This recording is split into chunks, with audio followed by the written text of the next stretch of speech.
working hard, doing something at an excellent level will never fail you. You will always improve. And if you do that in the business that you work in or any other area of your life, that will only improve your life financially and otherwise.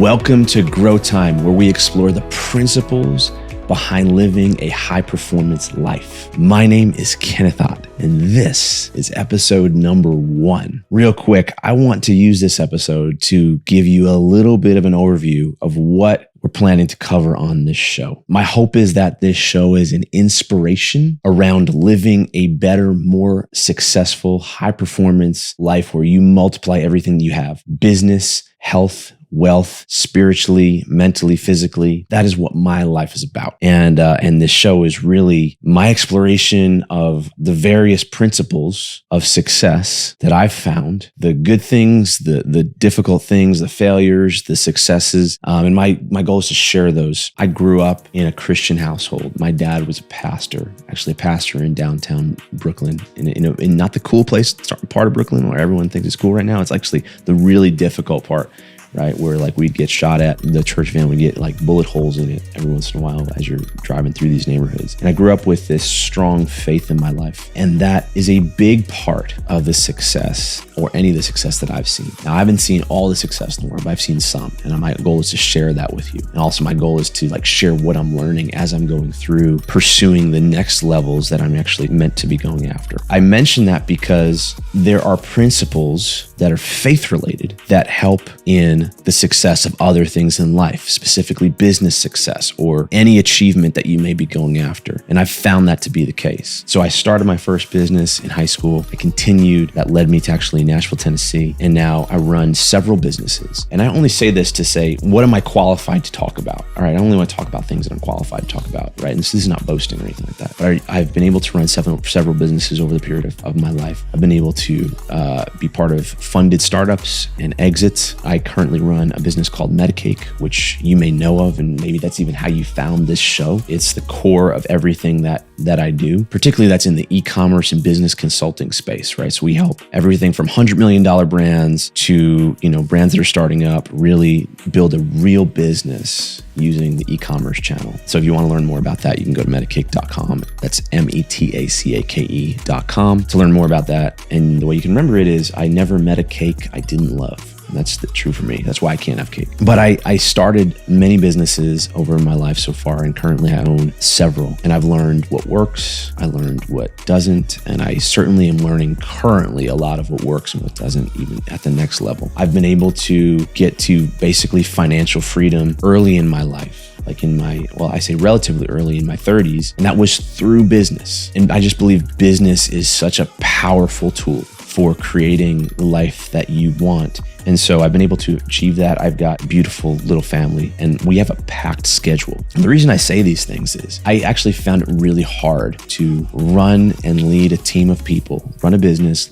or several businesses, lead a team of people, and then also lead a family and all that kind of comes with that. And it's really a balance, because some people say, well, you shouldn't work long because you got to be with your family, and that comes first, right? Family comes first. Well, it's a balance. They both have to be in absolute balance. That balance was really, really hard. And I found I didn't go to one side or the other. I felt like I needed to keep those both in balance. And for me, that took a lot of energy, and it became very, very difficult. What held me through that were two things, and this is why I'm saying that this is important. What I learned that period of time is I needed a lot of energy, both physically, mentally, and spiritually. So my relationship with God and my fitness, which was part of my life forever, became really, really important. I chose to be the fittest that I ever have been in my life. And so my goal is to become more healthy as I grow older. And I can definitely say that right now, I'm the healthiest and the fittest and the best shape that I've ever been. Now, I enjoy those things, right? I enjoy lifting weights. I enjoy working out. I enjoy playing sports. I enjoy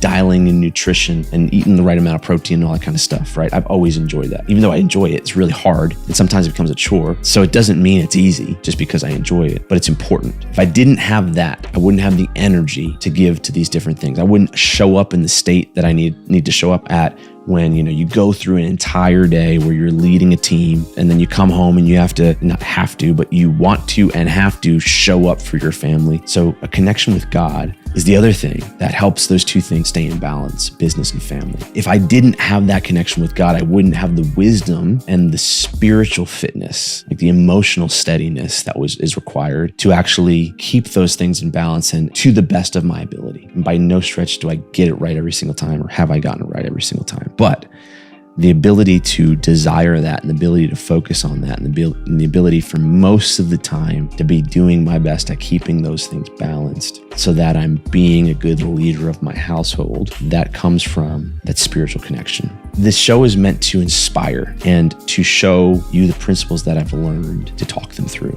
And to that end, I want to say, who is this best for? Well, I would say this, if you desire to live a high performance life, if you're ambitious, if you go home and you don't watch your latest Netflix show, not that that's bad, but your desire is to go home and learn about the thing that you've been trying to figure out, and work on that thing. If that's you, then this show is for you. If you believe that unused potential is wrong, if you've got a skill and you haven't maximized its potential, that doesn't feel good to you, this is for you. And this is not because I'm the best at everything. It's just my learnings over the course of my journey. And I've had some great successes and I've had some great failures, and I'm still actually trying to figure it out. But if your desire is to maximize that potential and not leave any unused at the end of the day, this show may be for you. If you're a business owner, if you're an entrepreneur, if you're a leader, if you're someone that has a lot of responsibilities and you're pulled in a million directions, I think this show is for you. At least that's who I'm thinking about when I'm creating these things, because I can relate to that. That is me in a lot of ways, and it's a challenge to balance those things. If you want financial freedom, if you want physical fitness, if you want business success, if you're struggling and you can't get ahead in your business, right? You're in a business, but it's just struggling. You're actually chained to it. Maybe you built a business for freedom and actually you ended up building a prison. You built a business to be free and you actually built a treadmill that you can't get off of. This could be for you. If you aren't physically, mentally, and emotionally fit, and you believe that that is important for living the life that you were called to live, this show is for you. Because I believe we were made by a God that loves us and that made all good things, and all those good things are for us, right? He didn't make the bad things for us. The bad things are there, and it doesn't mean everything's gonna be great all the time, but he loves us and he made the good things for his people. And why? I believe he's actually shown us how to achieve those things with principles that he's woven into the universe. Okay, so we're gonna explore what I believe are principles and laws that are literally the same as gravity that have been woven into the universe, and principles of success. At the end of the day, my core belief is that our job is to be fruitful and multiply as human beings. And being fruitful means creating fruit. You're like a tree, and a tree is meant to create fruit, right? If an apple tree exists, it's meant to create apples. If it doesn't create those apples, it's a really bad apple tree, horrible apple tree. And when it creates those apples, the apples aren't for the tree. The apples are for other things, other people. Your fruit is for somebody else. That's powerful. And that changed my perspective when I started considering it that way. And so if you have talents, you're not using them, they're not meant for you. They may give you fulfillment, but they give you fulfillment when you use them. They're meant for other people. Fruit is meant for other people. Also, fruit is endless. An apple tree doesn't stop making apples until it dies, right? There's an infinite number of apples. In fact, every apple it makes has seeds in it, which actually makes more apple trees, right? And so it's actually exponential as it gets consumed. Be fruitful, right? That's exponential expansion. You need to create the things you were meant to create and do them with excellence. That's what I believe. And then multiply. And multiply, I believe, means to expand everything. Everything that is good, all the talents that you have, all the things that you're given. If you have a business, your job is to multiply that business.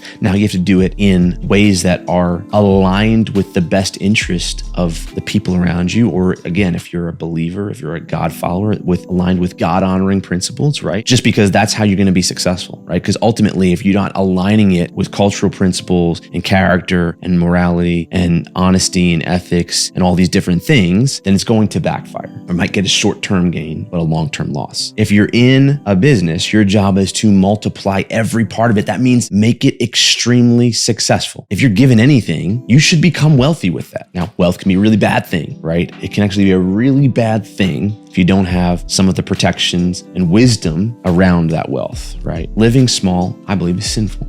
and multiplying everything you have is your duty. I believe that. So if you believe that, then hopefully this show is for you. I wanted to kind of end this kind of intro episode with a little kind of thought that you can kind of walk away with, because this is not about me at all. And I just kind of wanted to give you an overview just so that you could see and hear maybe some of the things, like if you can relate to these things, maybe this show might be useful to you. But I want to talk about mission. And because this is kind of like the first episode, I'll mention the importance of a mission. We hear companies all the time talk about their mission statements and all these different things, and some are genuine and some aren't. But I think it's lost its meaning a little bit. I want to talk about your personal mission. There's a verse in Proverbs that says, without vision, the people perish. I believe vision and mission and purpose and all these things are basically the same thing, or versions of the same thing. But when you don't have vision, when you don't know where you're going in life, and especially if you're an entrepreneur, you know the difference between knowing where you're going and knowing what's going to happen and pursuing that and wandering. I want to encourage you to pursue a personal mission.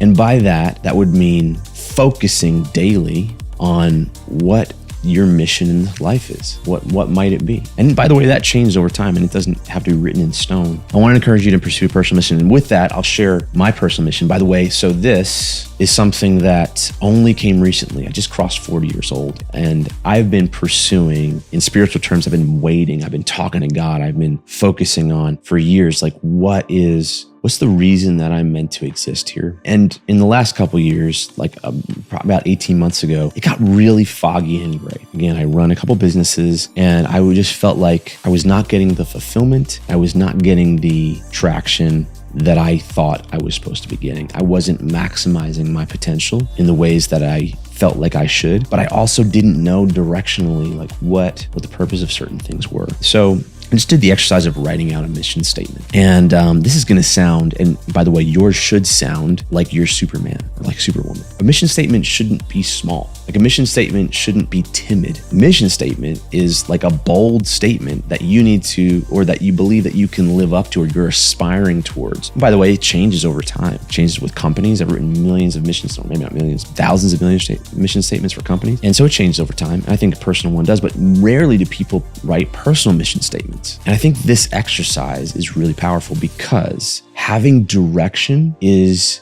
a game changer for everything you do. It aligns what you would do and what you wouldn't do. It's like the litmus test. Would I do this or this? I'm offered this job, right? Do I do that job or this job? I would encourage you in your mission statement to write it out with some characteristics, like principles or elements of your character that you want to live up to, so that if you're in a situation, you might be tempted to do something the wrong way, maybe the dishonest way, your mission statement might remind you, of what you're actually about, and might pull you back. It does a whole lot of things. It gives purpose, it gives vision and direction, and it can get clearer over time. Belief is a superpower. If you believe beyond the shadow of a doubt something's going to happen, the probability of that happening is much higher. It's proven over many, many, many years, like centuries, right? You see this throughout history. You see this throughout championship athletes. You see this throughout successful people. A mission statement is an opportunity for you to establish a belief, and that belief is more likely to bring about that outcome. It creates faith because there's a promise in it. If you're a God follower and you use your connection with God, with your relationship with Him, to align you in the purpose that He has made for you, the mission that you have on this planet, right? To help you find that. Once you start to uncover that, right? And I mean uncover it because for most of us, like at least for me, it's never been like just dropped in my lap, but it's just sort of like indicators that I feel compelled about. And so with that, I'll just share my mission statement. Like I said, it should be bold, and maybe mine's not bold enough now that I'm talking here, but here's my mission statement. I wrote this out just recently, and I'm still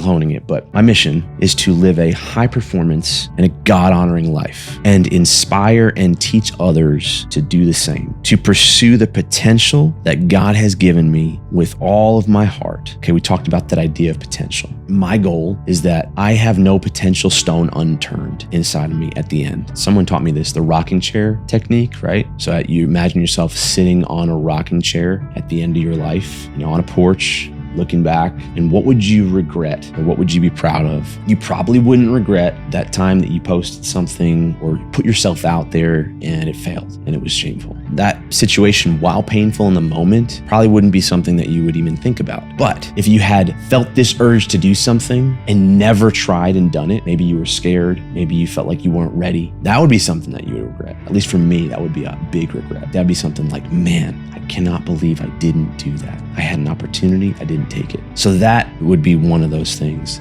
I use that technique to help figure out how do I, for me, make sure that I've maximized all my potential, or at least pursued the maximization of all my potential. And it's hard because it really takes time. And time is an investment. And time is often something that you sell for not a lot of money, or for other things, but for less valuable things than time. And you waste time watching Netflix and all kinds of stuff, which, by the way, I watch Netflix too sometimes, but that's my mission statement: to live a high performance life, God-honoring life, pursue the potential that God's given me with all my heart, inspire and teach others to do the same. So that's my goal with this show, with this podcast, is to help you do that. So here's some tips on crafting your mission statement or finding it. It's 4 steps. Number 1, think about all the talents that you have. Like, what are the things that you have? For me, like I'm analytical. I'm highly disciplined because I'm half German, by the way. That's why. It's not always a good thing, but I can be highly disciplined or rigid. I'm also very creative. So I played a lot of instruments and these kind of things. I enjoy certain aspects of things. Like, I enjoy things like fitness and working out, and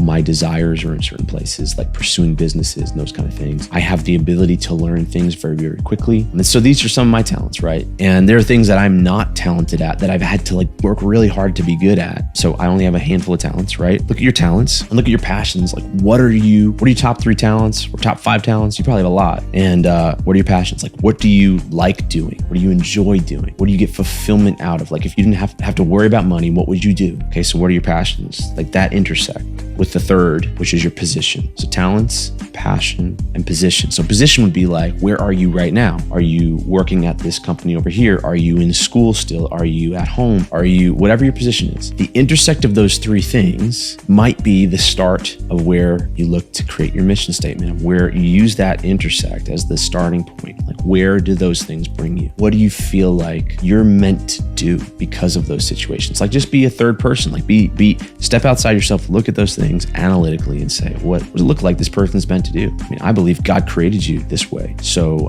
those are indicators of what you're meant to do. It's unlikely that he gave you all these talents and you're supposed to do something completely outside of the skill set of those talents. Right? That doesn't mean that you don't have to learn more skills and potentially learn more talents. But to me, I'm like, if you make a hammer, it's meant to hit nails, right? You don't make a hammer and then teach it to saw wood in half, right? That's obviously oversimplifying human beings, but humans, I think, are created a similar way, where you've got these certain unique traits, right? So that's how I would start looking at it. And then the 4th thing is, again, if you're a believer, and even if you're not, maybe you consider how you focus on this idea of waiting on God, like listening for a word. You got to ruminate on these things. You got to chew on these things. You have to focus on them. And maybe even ask God to show you what you're called to be on this planet, what your mission is, or at least the starting point, because it'll probably adjust over time. And as he does, and as you do, I'll tell you, when you get that word, you'll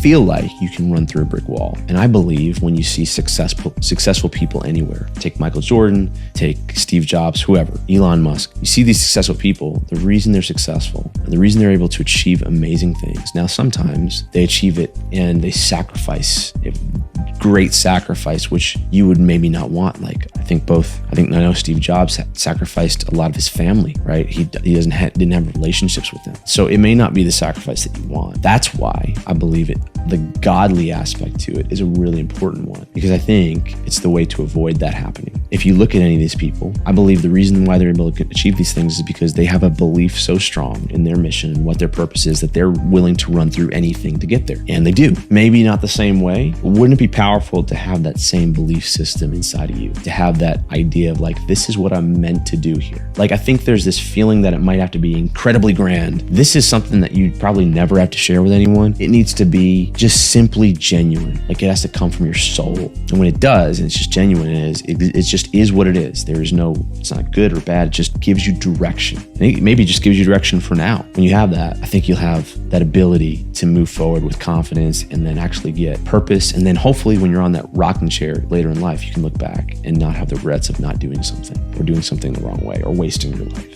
because that's the worst regret, I think. I hope this helps you live a better, high performance, more God-honoring life. I hope you got something out of this today. If you want to learn anything more about me, you can visit kennethott.com or kenott.com. That's OTT, KENOTT.com. And I'd love to chat with you. Feel free to drop me a message. Until next time, thanks and never stop growing.